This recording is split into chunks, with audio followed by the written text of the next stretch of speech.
Welcome to the Empowerment Hour podcast, your digital classroom where individuals across all ages, backgrounds, and career levels tune in to get their weekly dose of inspiration and motivation. It's where passion and purpose intersect. I am your host, Nancy Ruffin, the self-proclaimed Latina Oprah, and your very own personal success coach. My goal is to help you discover your purpose and take inspired action so that you create a life where you feel fulfilled and empowered. So if you're ready to start living on purpose, then you're in the right place. Let's get started.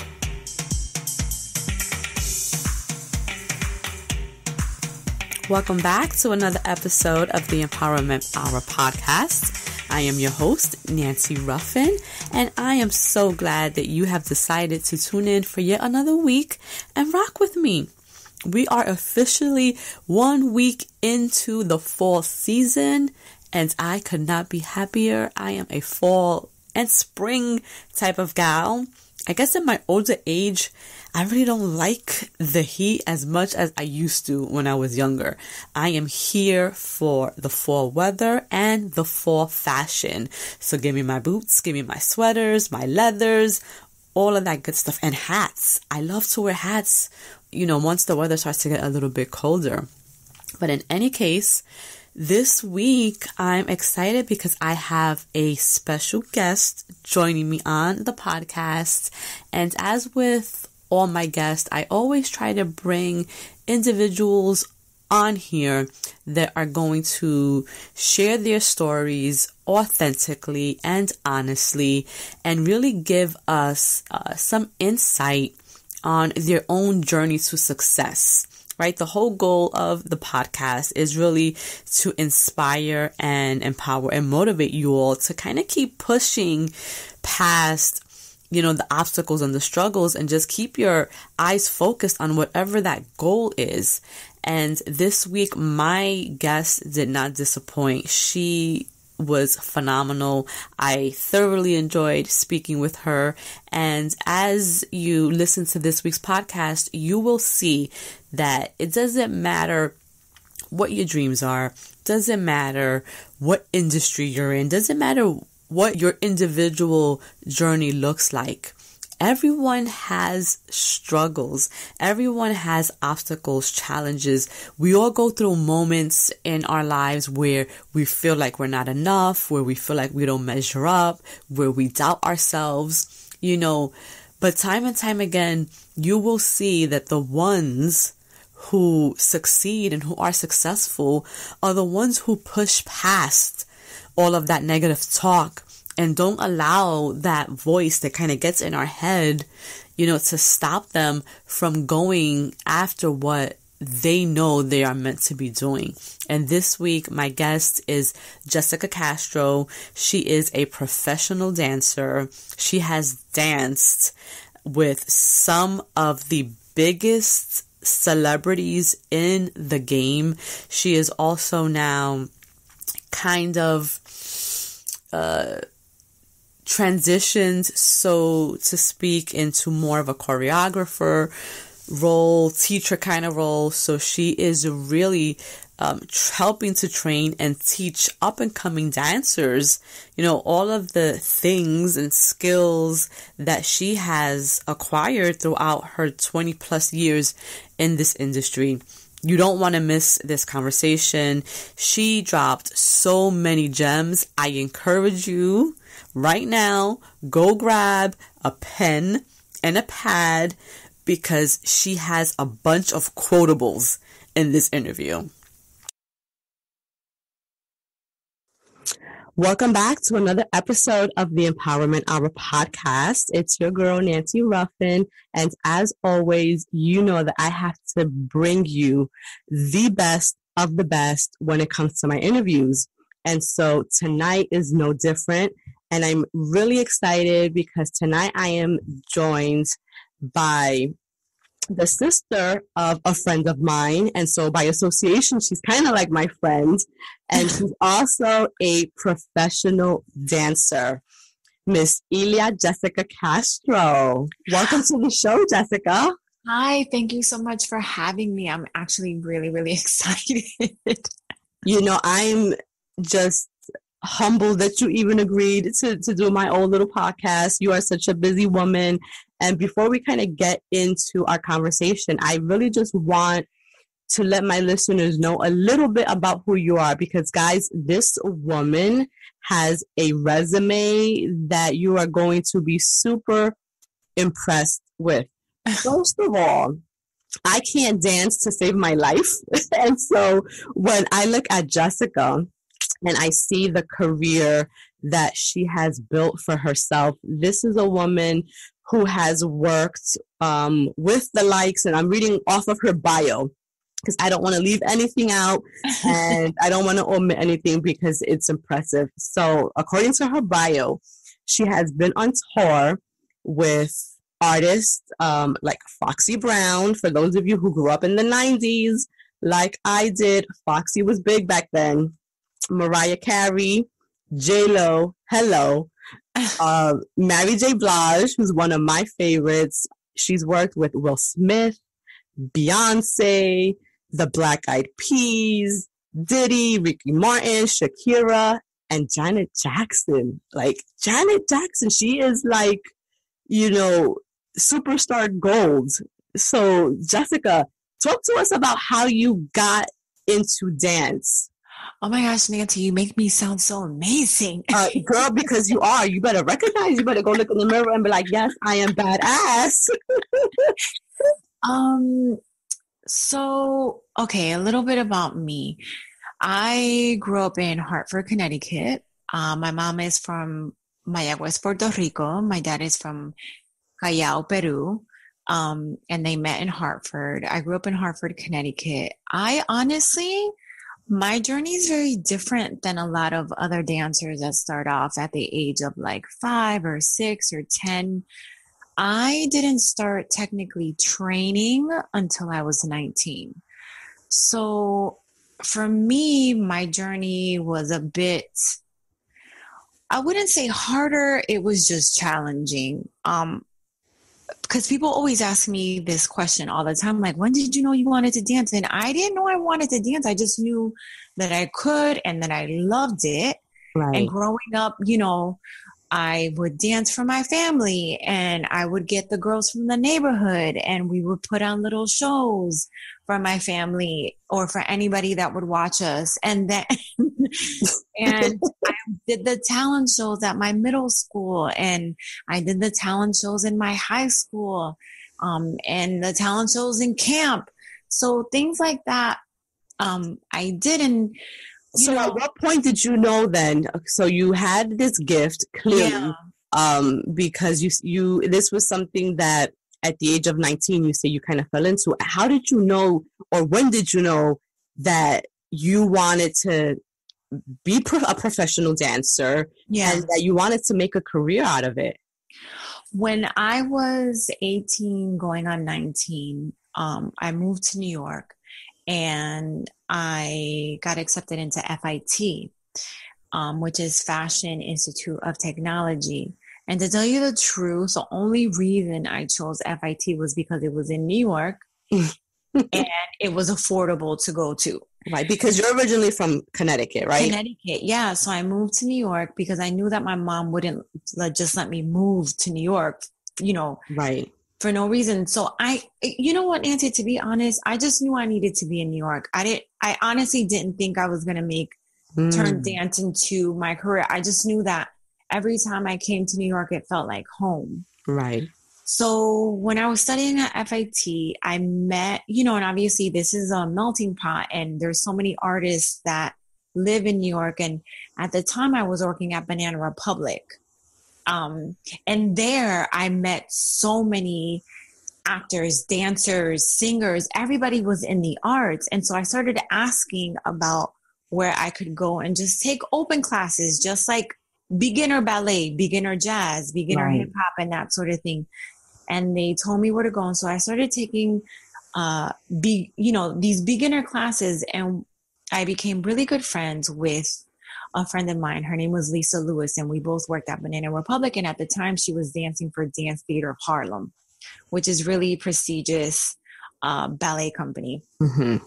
So One day she was coming out of her ballet class and she saw me in a ballet class, a beginner ballet class. And she waited for me after class and she said, "Oh my gosh, Jessica, you have really natural lines." She was like, "You should audition for the A-Lee school." And I was like, "What? For the what?" Wow. I was like, "Are you kidding me?" I was like, "Lisa, no, there's no way." She's like, "Jessica, and this is the Alvin Ailey school that you're talking about, right? Yes, the Alvin Ailey School of American Dance.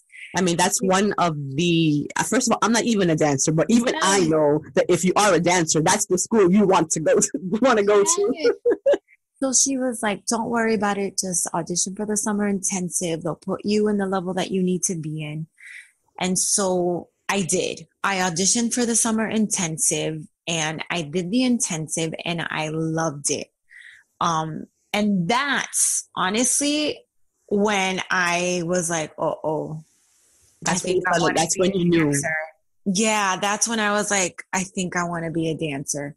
Because when I initially called my mom, because obviously I didn't have enough money to afford the tuition. Right, yes.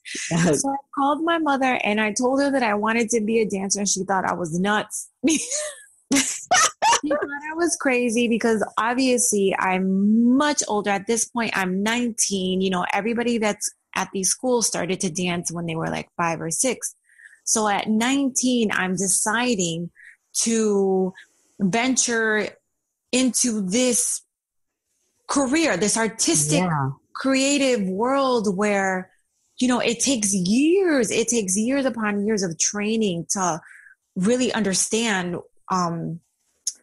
what's expected of you or just to be able to compete.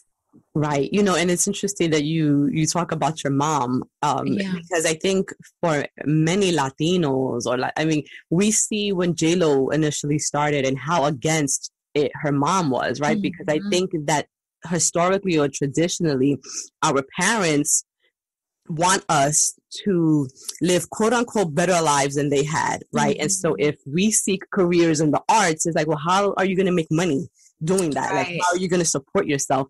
So was that ever like a concern with your own parents? You know, because you're saying that your mom was like, she thought you were crazy. Yeah, she thought it was, I think more, she was like, you know, "Jessica, you're too old. How are you going to make a living?" You know, what she was like, "You're going to," you know, she honestly, now being a mom, mm-hmm. I realized that her biggest worry was I going to be able to survive financially? Was I going to be okay? Right. Because as a mom now, I'm like, I just want my child to be okay once I obviously leave. Right. Yeah, we don't want our children to struggle. And I think that as parents, we always want to see them in a position of security, right? And the arts, anything in the arts, whether you're a dancer, whether you're a writer, an actress, there's no security in that when you're first starting out, right? And then if you come from an environment where you don't know successful actors or successful dancers, mm-hmm. it's really hard to conceptualize that as a successful career, right? Because we don't know anyone personally. No, it is. And you know what, honestly, Nancy, when I started and I felt this fire for it, I didn't even the thought of making money off of dancing wasn't even a thought. I just knew that my heart was what was leading me. So I know, as ignorant as that sounds, because you think to yourself, well, you're not thinking about making money. I wasn't, honestly. The one thing that I thought was, all right, if this is what I want to do, then 1, I need to respect the craft, and 2, I want to be respected. Right. So in order to have both of those things, I knew I needed to dedicate these next couple of years to dance. Like I ate, I dreamt, I breathed dance. Right. I remember I would get up at like 6:30 in the morning to be in class by 8, to be done by 5 or 6, to go to my hostessing job at night, to then, leave the hostessing job at 2 or 3 in the morning to go back home to do it all over again. And obviously I was much younger. Right. But there was a fire inside of me that to me, I knew this is what I had to do in order to, one, prove to myself that I could do it, because there were days where I literally would go home crying because I always felt as if I was playing catch up. You know, when you're in a class with dancers that have been doing this their whole lives and you're literally starting from scratch and everything is so foreign to you, you're constantly playing catch up, and you never feel comfortable or at a point where you're like, yes, I've achieved this or I got this. So I never, that was really challenging because I doubted myself a lot of days. And then I would come home and sit down and I would cry and I would think to myself, all right, well, maybe this isn't what I need to do. Maybe I shouldn't be a dancer. And then the thought of not dancing or doing something else literally brought me right back to it. I was like, I couldn't see myself doing anything else. And I would call my mother and be like, you know, Ma, this is so hard. And she'd be like, come back home. And I'm like, no. Just like a Latina mom. Yes. Like, come back home, baby. We'll take care of you. No, she was like, well, come back home. What are you doing? And I'm like, that's not what you're supposed to say. You're supposed to say that I can do it. You know, so when you're talking about those moments that you're feeling like you're playing catch up, where you're feeling maybe not as prepared, or not, maybe prepared is not the right word, but you're feeling as if prepared, it honestly is exactly the right word. Like I was not prepared. It was almost like, you know, putting a lamb in the lion's den. It's kind of like it's a super competitive world. And again, it's almost as if you graduated high school and you're trying to get your master's without getting your bachelor's. Wow. So, you know, so when you find yourself there, right, where you find yourself almost in a place that's foreign to you, and now you're trying to find your way and to figure it all out. I mean, how do you do that, especially at the young age of 19, especially being in New York by yourself? Your family's back home in Connecticut, and although Connecticut is not that far away, still you're here by yourself trying to figure it all out. I mean, how did you navigate through that you were still able to say, you know what, I can't imagine doing anything else, so I'm sticking to it? How do you push through the uncertainty that you were feeling and all of those different emotions that are at play? I think one, because I'm so stubborn, and I was so stubborn that it's almost like proving a point. Right. I've always been the type that if you tell me no, I'm like, oh, no, I can do it. I can do it. Just watch me do it. So even though I was suffering, right. I literally was so stubborn. I needed to prove to myself and to everyone else that I could do this on my own. And obviously not on my own. I mean, my mom supported me financially, even though she was kind of against. It was weird. She was against it, but she wasn't. And she supported, but she didn't. Right. You're right. I get it. I believe it. I understand. Because at the end of the day, she doesn't want to see her child suffer. You know, so she's not going to, she's going to make sure that you're eating. She's going to make sure that you have a roof over your head, even if she doesn't 100% agree with your career choice. Yeah. Honestly, Nancy, there were days where I had like $5 to my name, and I would be like, okay, I have enough money for the train and a bagel today. Right. So, okay, let me do this. Let me pick my battles wisely. But to answer your question, the days that I felt, which were many, the days where I felt defeated, I realized quickly that I had to be my own coach and my own cheerleader. That I chose this. I didn't need anybody to feel sorry for me. Right. And at times as artists or as people in general, we're kind of always asking for permission. Like, am I good enough? Am I good enough? Am I good enough? And at some point you have to believe that you are good enough, and you have to give yourself permission to be and not wait for anybody else to give you permission. And so I learned that very quickly. And I learned that, you know what? I have to be the person to say, you're good enough, Jess. I have to be the person to be like, get up, wipe your tears. You chose this. Right. And so you chose this. So you constantly reminding yourself of this, even if you weren't initially feeling like that at the moment, like you were good enough, you said it enough times that you eventually started to believe it. Yes? Yes. People always ask me, Jessica, how did you push through? How did you push through? And for me, the meaning of pushing through is exactly that. Is you wipe your tears, you get up, you get out of bed. You wipe your tears. Mm-hmm. You walk to the bathroom, you brush your teeth, you wipe your tears. You eat your breakfast, you wipe your tears. You get dressed, you wipe your tears. Yes. You walk out of your house, you walk to wherever you need to be, you wipe your tears. I feel like people think that when you say pushing through, you're going to feel like this synergy of strength. Of strength, yes. And it's not like that. Literally pushing through is exactly that. It's just going through the motions even when you don't want to. Yes. Oh my God, Jessica, I think that this is the best explanation of pushing through that I've ever heard of.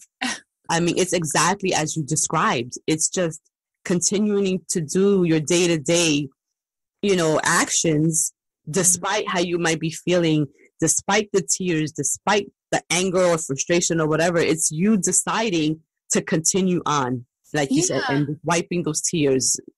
Yeah, because I realize, and I taught all my students, when they feel defeated or when they're feeling a certain way, it's almost like, I serve them honesty with honey. And I say, remember, you chose this. So yes, you're feeling this right now, but remember you chose this. So let your feelings wash away like waves and come back, plant your feet solid in the ground and really look at the picture right now. Like where you are today doesn't mean you're going to be there tomorrow or next week or a year from now.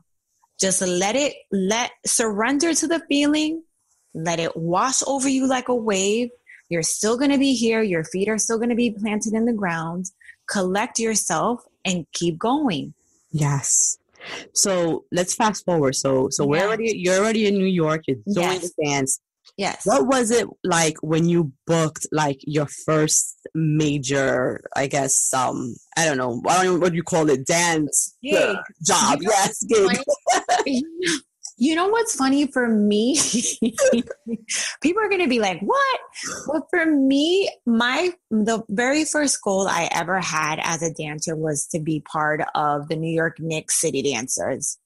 Oh, that nice. was like my time. That was like my goal. I just wanted to be a part of the team. And so when I auditioned my first year, I didn't get in. And I was so heartbroken. I was so heartbroken. And then the next year I auditioned, I didn't get in again. Wow.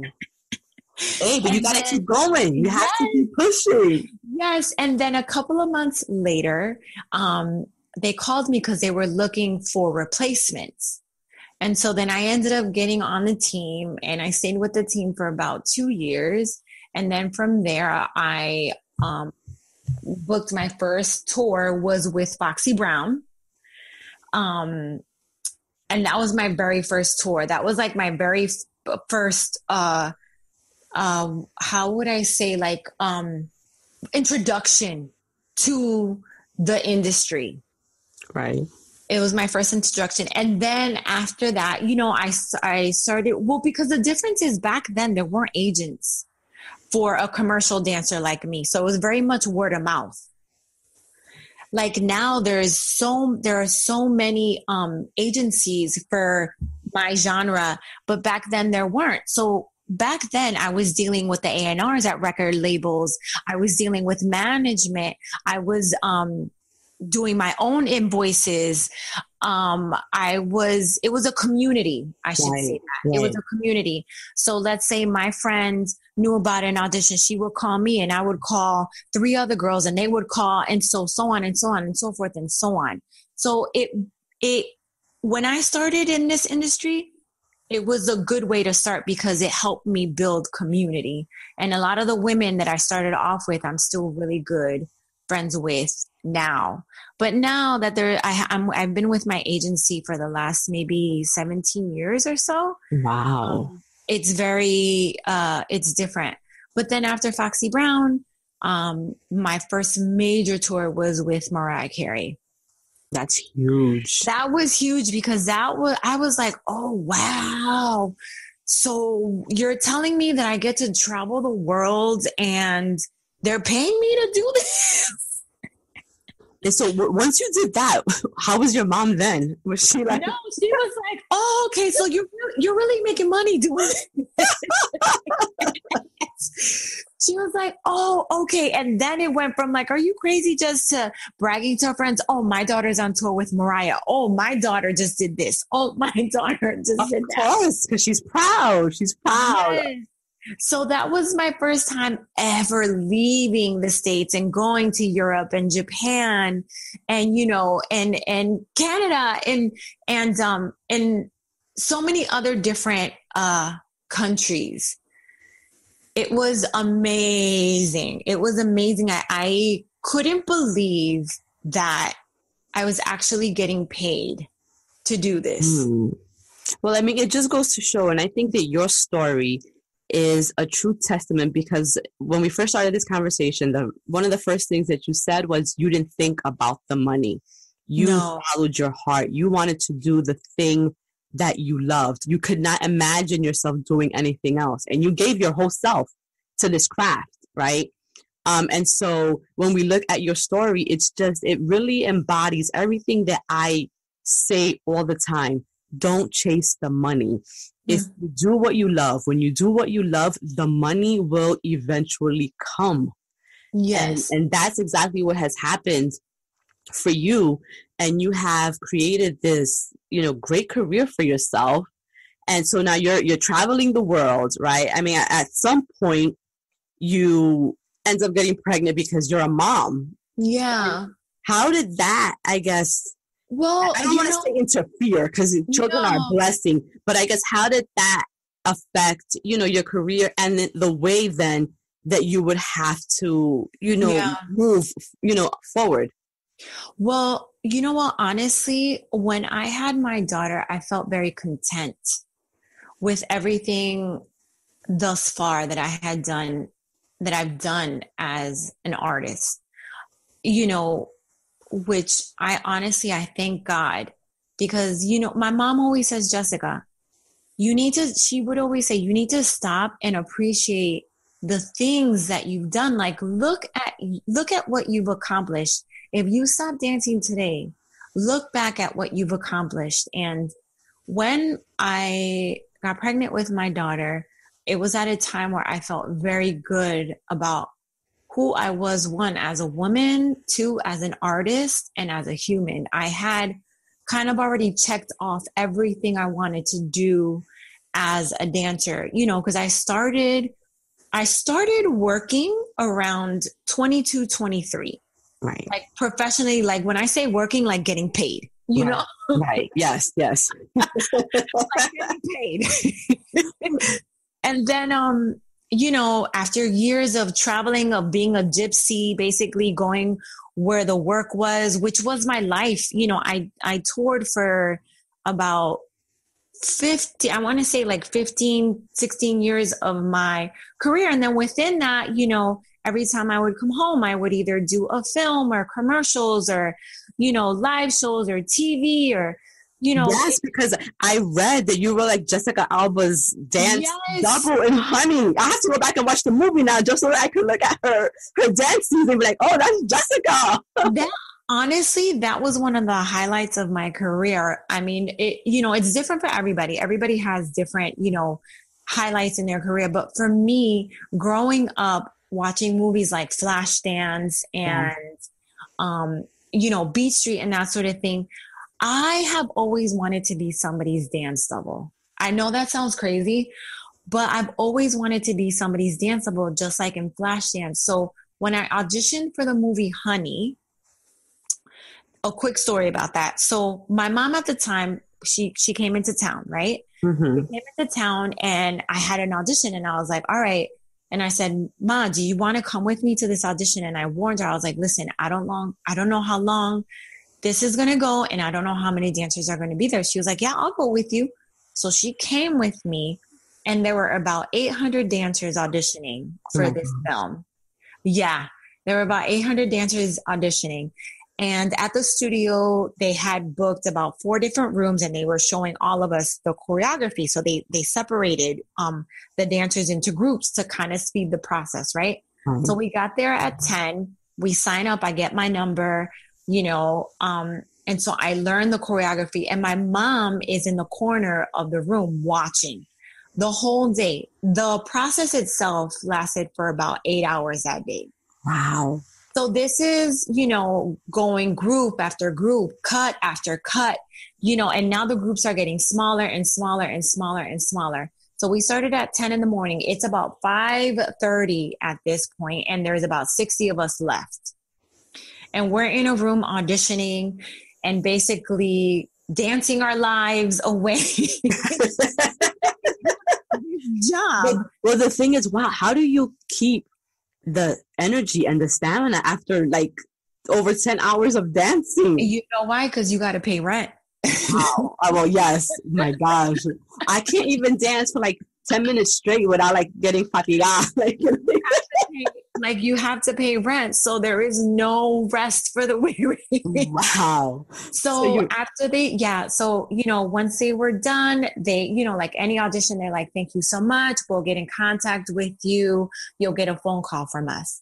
So we get something to eat. My mom and I, were at the time I lived in Brooklyn and we're walking to my house, to my apartment in Brooklyn.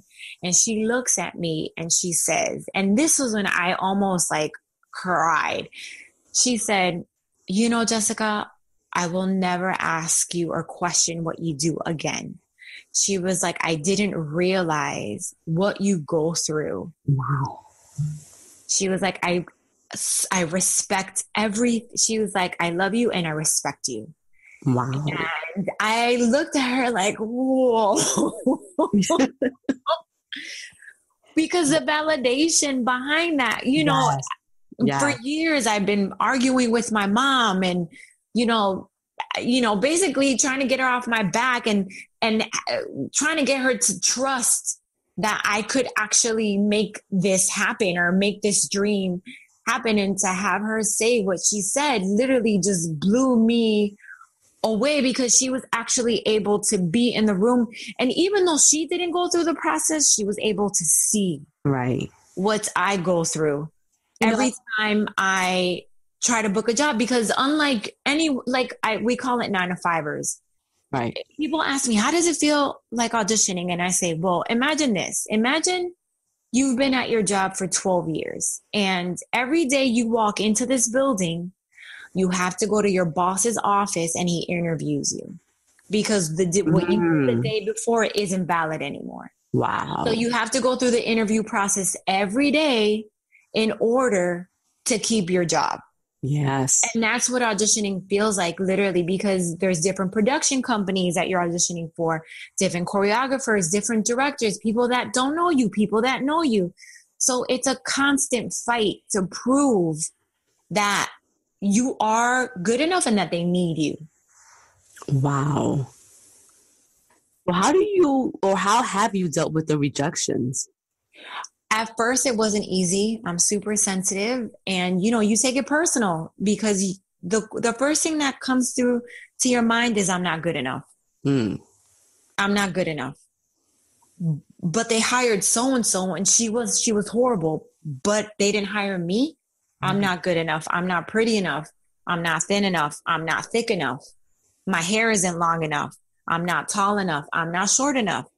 As a woman, you go through all these emotions. It's a bit tougher for women, I feel, unlike men in this industry, because you're constantly being compared and judged. Right. So, but as the years have gone by, I've realized that the only thing I can do when I walk into that room is do what I know how to do best. And as long as I leave the room feeling as if there is nothing else I could have done to book the job, I'm fine with that, because there is so much that happens behind the table. And what I mean behind the table is maybe they were looking for a blonde. Maybe they were looking for a brunette. Maybe they were looking for somebody who's 5'4". Maybe they were looking for somebody who had blue eyes. Maybe they were looking for somebody who was 6'2". There's so many other factors that go that you have no idea that are happening, that you just can't take it personal. Right. Because the truth of the matter is, in this industry, honestly, it's 80% show business and 20% talent. Interesting. Yeah, I had to learn that the hard way. And not to say that, no, of course, you need to be talented, of course, but it's a business. It's show business. Right. You're selling a product. When they're hiring you, you're helping them sell a product, whether it's an artist that you're working for, whether it's a network you're working for, whether it's an actual Colgate commercial that you're doing. At the end of the day, you're there to help them sell a product, and you have to fit within the mold that they already have or need. Right. So I want to talk a little bit about how you have been able to juggle this career with being a mom, and just from seeing, like, JoJo is involved in so many activities, and it's just like, how do you manage it all? How do you do it? Honestly, going back to that original question, when I had her, like I said, I felt very content in my career. I had done everything. I was, there was nothing else as a dancer that I wanted to do. So I felt very good about being a mom, and I've always wanted to be a mom. Now, the reality is, I need my body to work. Right. Yes. Obviously we all need our bodies to work, but I really need my body to work. Yes. So, when I was pregnant with her, my last job, I was about 6.5 months pregnant. I couldn't work anymore because I just couldn't fit in the costumes anymore at this point. So once I stopped physically working, that's kind of when it hit me like, oh, wow, wait, this is a turning point in my life. What do I do now? That was honestly a very hard point in my life because as a working dancer, I was so used to traveling. I was so used to being quote unquote productive. I was so used to the hustle that all of a sudden I was just standing still, which was very different for me. And I went through a depression.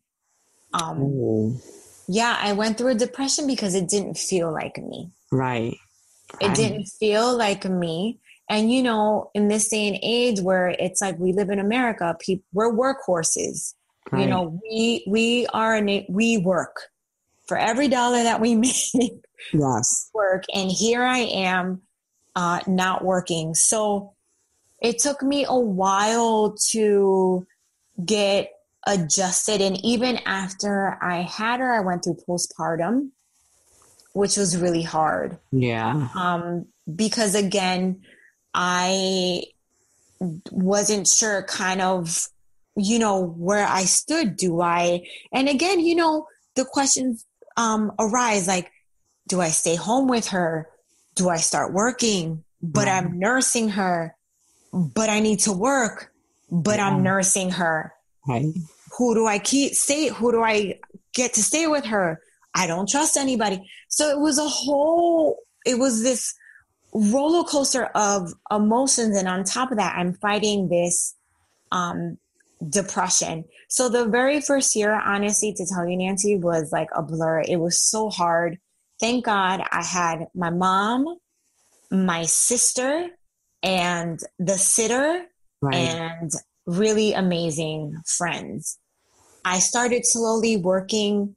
I didn't work for the first year. I didn't really work for the second year. I don't know how I made it financially, but God had me and I made it through. Amen. I made it through. And then the third year is when I started to get my mojo back and I started to figure things out. And she was I put her in a Montessori and I started to feel like myself again. And I felt as if I could come up for air. Right. So it took me 2 years before I could really see things clearly and make decisions, if that makes sense. No, it makes absolute sense. When you think about becoming a mother, I mean, that really just flips your entire world around, because now it's no longer just you. Like, you can't do anything now without thinking first about your child. Like, everything is like, well, all right, I want to do this, but wait. And, what about the baby, and and who's going to watch her? And so, I mean, I totally get it. And you have to remember, for the last 17 years, I was a gypsy. Yeah. So I was so used to just going where the work was that it was just me. I just had to take care of me. As long as I was okay, everything was fine. So now I couldn't take a tour, obviously, because I'm not going to leave my child behind. And so now I kind of had to sit down and think to myself, all right, Jess, how do you make money doing what you're good at? Right. So I figured it out. I got a show here in New York. I started doing local work. I started assisting more and getting more into choreography. So I kind of had to reinvent the way I saw myself in this business. Right. And now that she's 7, Nancy, like, I wish I could answer this question. 1 + 1 is 2. Right. You just figure it. Yeah. People always say, how do you do it? And I promise you just do it. You don't really know, right? It's just, I don't know. One day at a time. I just know that somehow, by the grace of God, I make it, I figure it out. I don't know how I figure it out. I just do. Yeah, I mean, that's a really honest answer. And I appreciate it, because I think that a lot of times for busy moms who juggle, so many different things, I do think that it is like that we just take it one day at a time. Like, you can't really plan, right? You just can't. It's just like, all right, if an opportunity presents itself, then let me see where I'm at today. Do I have someone that can watch the child? Yeah. Do this, and then it really is just that, right? Yeah. Just figuring it out as it happens. No, it is. And it's funny because I hope my agency is not listening, but they'll send me casting notices or they'll say, hey, they want to book you directly. And I'll say, yes, confirmed. And then once I send the email out, I think to myself, all right, well, who's gonna what? Yes. Well, but through my career, I will say this, that my career has helped my faith. And I know that sounds a bit it doesn't make sense, but for me it makes sense, because my career is like Russian roulette. You roll the dice and you just hope that it lands somewhere. And so when I think about my past and I think about the times that I didn't work, or there was a drought for months, because there have been times where, at the beginning of my career, I got off tour with Beyonce and I didn't work for 8 months. Right. After that, it's like, I just got off tour with the biggest pop artist in the world. Right. And now I'm not working for 8 months. It literally will shoot your ego down like nothing. It brings you back to reality. Right. But when I think about it, I'm like, I'm still here. Mm-hmm. And I know that something is coming. I don't see it. I don't know what it is, but I know it's coming. So I'm faithful. Yes. And so when I used to worry, I don't worry now. I use the time to just prep myself for whatever's about to come. That's all I can do, because I know it is coming. I just gotta, be ready for when it does come. Right. So when it's all said and done, how do you want to be remembered? Oh man. You know what? I will say this. One of my dearest friends passed last year. His name was Buddha Ray, and he was one of the first yes, people. I remember that. I remember hearing about that. He was one of the first people that I met in this industry. He was on tour. I really got to know him when I was on tour with Mariah, because we were both on tour together, and this was in 2000. And he honestly has always been like a big brother to me. And when he passed, he left such a legacy behind that I thought to myself, you know, I want to leave people feeling the way Ray did. So when, there was nothing, no one ever said anything bad about Ray. All Ray wanted to do was connect people and support people. And whatever it was, wherever you were in your life, all he wanted to do was support you or connect you with someone that could. So for me, now that I'm teaching a lot more and I'm mentoring, I think the legacy that I want to leave is, I just hope that I don't know if it's technically a legacy. I just want, when people think of me, to think, how do I say this? I just want people to know that whatever dream they have in their heart, that it is possible, even when you think it's impossible. And I just hope that my students know that I care for them and believe in them. That's beautiful. Well, Jessica, thank you so much for taking the time out to chat with me.